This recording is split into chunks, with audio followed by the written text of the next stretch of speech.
Mr. Shepherd, are you around on Fridays or are you not not working Fridays? Through the chair, you're live on HCAM Ed TV. Thanks, Bob.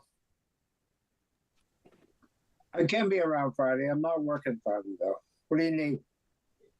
I have an Eagle size outside of the scope of this meeting, but I have an Eagle Scout project. I wanted to pick your brain on a few things. Yeah. What's a good time for you tomorrow morning? I'm good anytime. What works for you? Well, I could be up there around 9 o'clock probably. Yeah, I'll meet you at my office around 9 if that works for you. I got you. All right, All right. that'll be good. I'll see you then. Thank you, sir. Yeah, you're very welcome.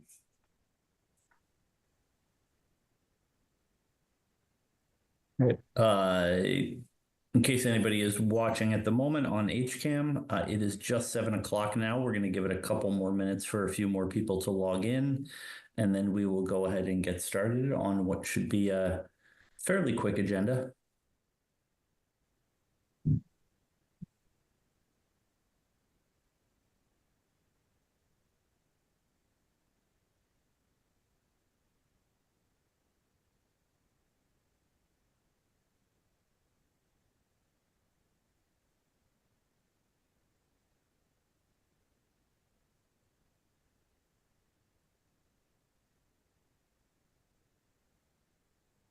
Okay, Chris, are you all set to go? Other than being on mute? Other than being on mute, yes, I'm all set to go. And so I know we have Bill and I know we have Mike. Tiffany, I see that you're online. Can you just confirm that you're there and ready to go? And then I think we've got quorum and we can get started.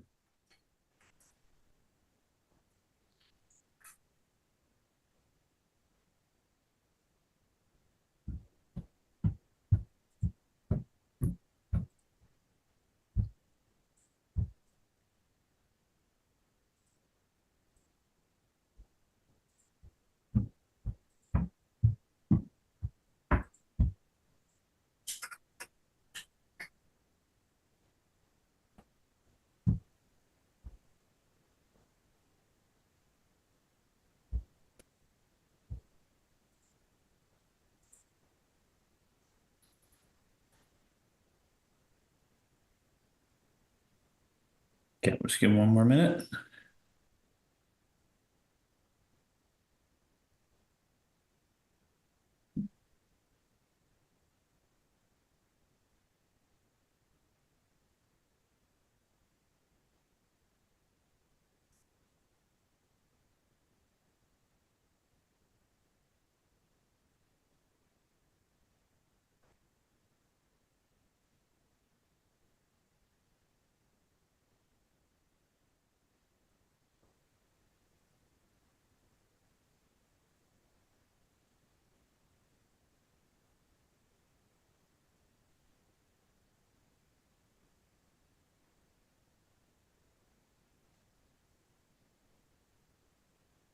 Okay.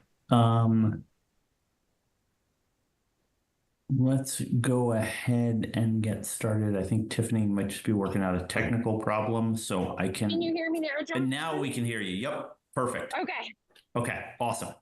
All right, I'll do a quick run through of the agenda and then we will go ahead and get started. So, welcome everyone to the July 25th, 2024 meeting of the Elementary School Building Committee. We're calling it to order at 7:03 p.m. And tonight we will have our usual public comment opportunity. Then we have some invoices to approve, some minutes to approve. We will get a update on the Conservation Commission and Planning Board permitting processes. We'll get a quick update on the abutter outreach, especially as it relates to the Hayden Row area. We will vote to approve the registration for passive house certification.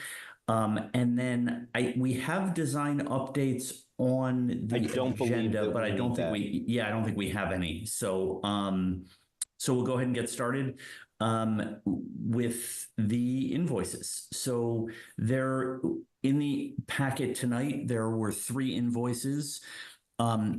Invoice number OPM 11627 payable to Vertex in the amount of $33,333.33.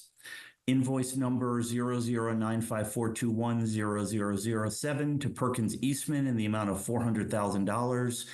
And invoice P231280003 payable to Thornton Tomasetti in the amount of $3,000.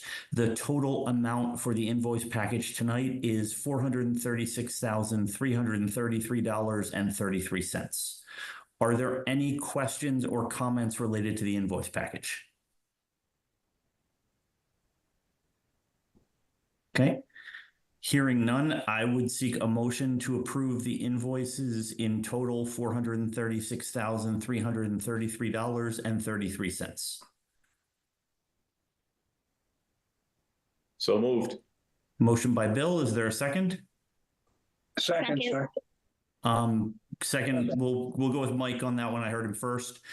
We have roll call vote as we are remote tonight. So Mike, Yes, sir. Bill, Yes. Tiffany, Yes. and I am a yes. So those are approved 4-0 unanimously. And Susan, I will sign those and send it over tonight. Next, we have the minutes from our July 9th, 2024 meeting. Any questions related to those? Okay, hearing none, I would seek a motion to approve the minutes of July 9th, 2024. So moved, Mr. Chairman. Is there a second? Second. Okay, motion by Mike, second by Tiffany. Roll call vote. Mike, Yes, sir. Bill, I have to abstain. I wasn't there. okay, Tiffany, I have to abstain as well. I wasn't there. okay, and I am a yes, which Does that kick us to the next meeting? I was just going to ask that question. Like, technically, we have a quorum, but we didn't have enough. Here's what we're going to do. Let's just kick it to the next meeting Okay. because there's no urgency whatsoever. Rather than run afoul We're not of even some on the open 30 meeting day. law. Yeah, let's just not. Yeah, I let's think we'll just hit the do that. 30-day recommended rule for submitting minutes, but we have missed that deadline in the past, and I think it's easier than solving that question. Right, I agree. So we'll table that motion if Yeah. there are no objections, and we will pick those minutes up at the next meeting. It was 202 tabled due to abstentions. That's how I'll write it. Okay, that should work. Okay, next item is an update on Conservation Commission and Planning Board permitting. Chris, is this you? Yep, this is me. So in an effort to not waste the committee's time, this is a fairly quick update. We did, as many of you know and attended, we did see the Conservation Commission for our initial meeting last week. As part of that meeting, they shared their thoughts on the project. There were no significant opposition that was voiced. There were some questions that were raised about a couple of the decisions that were made, and the peer review is still pending. We did receive the results of the peer review late this afternoon. The design team is currently reviewing those. We had been planning to attend the next meeting on the 30th, but after discussion, we, Vertex, recommended to, in response to a suggestion from LEC, that we table or that we continue that meeting until the following meeting, because one of the requests of the Conservation Commission was that we do a site visit, and that site visit is not going to occur until August 1st. So we would have neither reviewed the comments and responded or have attended the site visit by the meeting on Tuesday, the 30th. So I believe that that meeting will be continued till the following meeting, and then we will follow up. The one item that did occur is, in an order to expedite things, we did reach out to John with the proposal for Lucas Environmental, which is the town's third-party peer reviewer. They had submitted a proposal for $4,900, which John approved, and I included the copy of that in your packet. That's standard practice for Conservation Commission. The planning board update. And the I did not look up the date for the following meeting we will be continued to, but I believe it is either the 13th or the 20th. The planning board is scheduled for August 5th for our first appearance. So that is coming a week from Monday. They similarly had a peer review proposal from Ty and Bond, excuse me, in the amount of $16,000.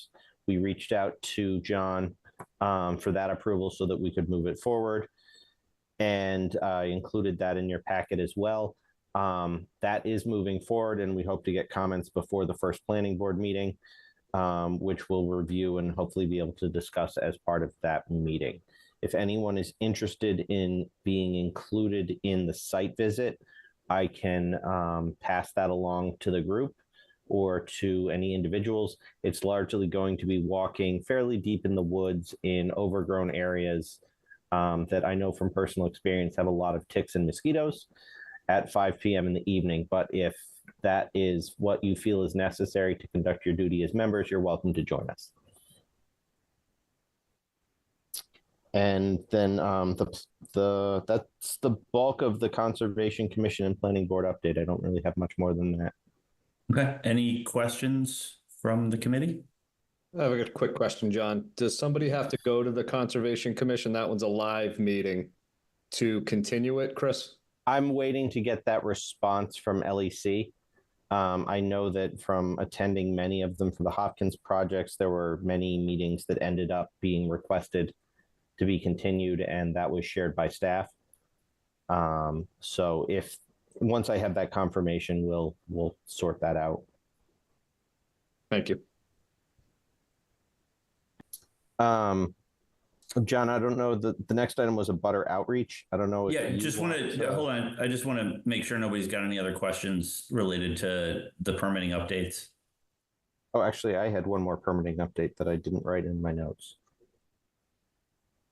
Okay, I just had one question, Chris, Yep. and then we give that other update. So as you're discussing this, my perpetual question is going to be just recentering us on none of this continuation has any impact on timeline, especially as MIPA continues to be kind of the long pole in the tent in terms of getting to permitting approval, correct? Correct. We had originally forecast that the permit process would conclude in February. If we got satisfactory response from the MIPA certificate, as I mentioned at the last meeting, and we're currently targeting, that was the MIPA update, I just hadn't added it to my notes. We're currently targeting the 16th of September to issue the single environmental impact report. And as part of that single environmental impact report, there was an additional service that was requested when we processed Amendment 6 for Perkins Eastman. They had included language that said if something above the standard practice was required for the MIPA, that would be an additional service. The MIPA certificate required that they do I'm going to describe it wrong if I don't pull it up in front of me,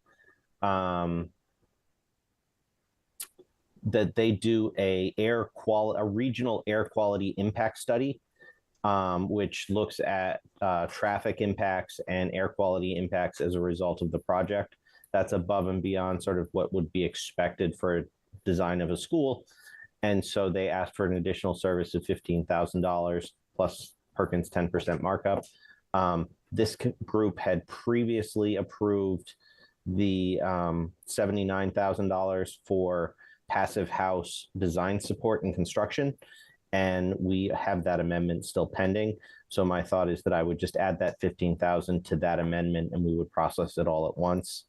And you, John, had approved that amendment by email after we reviewed and discussed it under your authority. So that was the one additional update as it relates to MIPA. With originally forecast, MIPA would have ended in February. Currently, if we get the single EIR and it's accepted as written, we would conclude in November. So we're well ahead of where we thought we would be in the original schedule. Okay, great. And we had always anticipated multiple meetings for both Concom and planning board. We're a little behind on planning board because they pushed us to August, but we had expected to be before them at least 3 times. Okay. And then Yeah, I can do a butter outreach. if you want to do a update. butter outreach, Yeah, happy to so share it. we reached out to the abutters on Hayden Row who are impacted by the roadway improvements to have individual conversations with them, walk their property, and actually hear from them about what their concerns are that they would like the committee to mitigate. We got responses from 3 of the parties. The good news is I think they're 3 of the more impacted parties along the road. So those were good conversations to have. There are probably 3 or 4 houses that we didn't get response from that we want to follow up with to make sure that we can have those conversations. So I will probably be doing some door knocking either this weekend or early next week, just to make sure we connect, especially because one of those houses recently sold. So it's possible that the owner, we don't have the correct contact information, or they're not aware of what's going on. So we will be doing that. I think all 3 conversations went very well. The neighbors were, extremely, were expressed their concerns, but nothing seemed too unreasonable. So just as a reminder to the committee about the procedure, we took that back. Vertex is going to coordinate with our landscape design engineers to see what we can do to help alleviate their challenges. And then we will try to come to an agreement with those individual households. And then once we have gotten those 3, as well as all the other abutters squared away, we will come back to the committee with a report on the total amount of money that we'll be spending to make those, to take care of those concerns from the abutters. So the process is ongoing, but as I said, I think all 3 meetings were really good. It's always nice to be able to walk the property and be able to see collectively what the issues are and might be. Also, it helps illustrate for those property owners a little bit more visually what we can do. And I think they all seemed pretty satisfied with how the conversation ended. Any questions?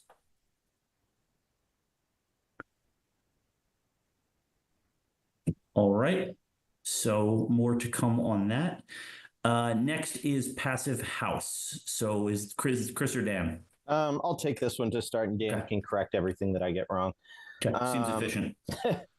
So as part of the original MSBA agreement that we discussed, there was a portion of the reimbursement that was dramatically increased. It went from, I think, it was an additional 4% of your reimbursement rate based on pursuing the specialized energy code. We've previously had discussions about Passive House as the route to pursue the specialized energy code. And the committee has previously endorsed the additional service for $79,000 for construction support as part of the Passive House process. And that is physical design services occurring in, or verification services occurring in the field in support of Passive House. The 4% reimbursement equates to a little over $5 million. So all of these costs we're talking about in support of it are repaid significantly through the MSBA agreement that the town has as part of the grant program. The as part of the Passive House process, there's a number of ways in the code that you can pursue and complete the specialized energy code requirements. The most straightforward and clearest route is to pursue Passive House certification. And so much like the committee previously voted to pursue LEED certification, Passive House certification as an organization has its own fee associated with it. So the fee that is, I had reached out to Dan, we didn't get to connect. Do we have the accurate fee, or do we need to vote on a not to exceed, Dan? For Dan's nodding. Okay. So it's the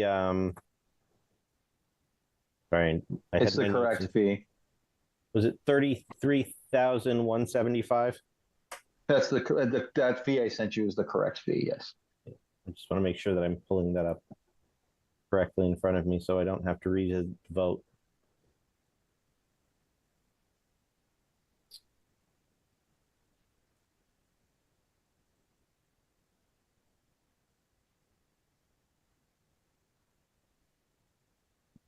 So what we would look for tonight is a motion from the committee to register the project with Passive House for a fee of $33,175. Okay, so I guess first, are there any questions or comments from the committee with respect to the requested motion? Yeah, I have a question. Hi, Chris, how are you? Hi, Bill. Hi, could you remind me of the reimbursement process once we are approved, what the timeline is for that? So the reimbursement process is multifaceted. So we're currently in the design phase. And when we were in the feasibility phase previously, the MSBA on a monthly basis, you would submit reimbursements to the MSBA, and they would review, audit, and cut a check to the town on a monthly basis with a slight lag. So that continued until we completed the feasibility process. When you pass the feasibility process, you have your board vote, you have your town vote, they give you your, the terminology is escaping me, but they give you your agreement, which is the project scope and budget agreement. The town signs off on the project scope and budget agreement. Recently, the MSBA has shifted, and they've done this to a number of projects, where MEPA has become involved in the project. They have added a condition to the project scope and budget agreement that says that until the MEPA issue is resolved, they will not execute what's called the project funding agreement. And so the project funding agreement is what kicks off your design phase reimbursements, similar to what we had in feasibility. So those reimbursements are currently on hold until the MEPA certificate is granted, saying that we've completed the requirements of MEPA. We expected that originally, as I mentioned earlier, in February. Now it's going to occur in November. So at that point, the fees that have been incurred by the town and submitted to the MSBA up until that date will be reimbursed via the process that I just described that we had during feasibility. And so all of the costs that you've approved up to this point will at that point be reimbursed, and the MSBA will cut you a check based on your reimbursement rate up till that time. And that will kick off the monthly process to continue, and that'll continue into construction. After you have your bids, you'll do another PFA bid amendment, and that will set the construction bid period. It'll add in the construction number and refine the grant a little bit again, as we did at the project scope and budget phase. And at that point, that continues on until you get about 95% of your money. Similar to how with the contractor, we have retainage, where 5% is withheld from the contractor. For the MSBA, we also have sort of a retainage, which is an insurance policy for them to make sure they don't overpay a town. And that last 5% is pending the final audit. We've seen an extended period of time for that last 5% that can be 2 to 3 years if you're unlucky, or we've seen it as soon as 18 months to 2 years. So that last 5% is a check they cut you at the end. But as soon as we clear the MEPA process in November, we would expect that we'll begin submitting reimbursement requests again at that point. Those reimbursement requests will be processed and the reimbursement will start coming again.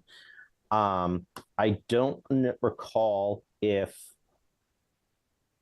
because this is a new program, if something like the Passive House is an eligible reimbursable or not, but we do have a budget line item that we had set aside for this specific purpose of covering costs associated with the additional work that we were doing as part of the specialized energy code. Okay, and specifically with the energy rebates, I'm kind of looking for, do you know what the timeline is on those? So the energy rebate, you're talking about the mass save process and the IRA to follow? The Passive House, the current discussion. So Passive House is tied to the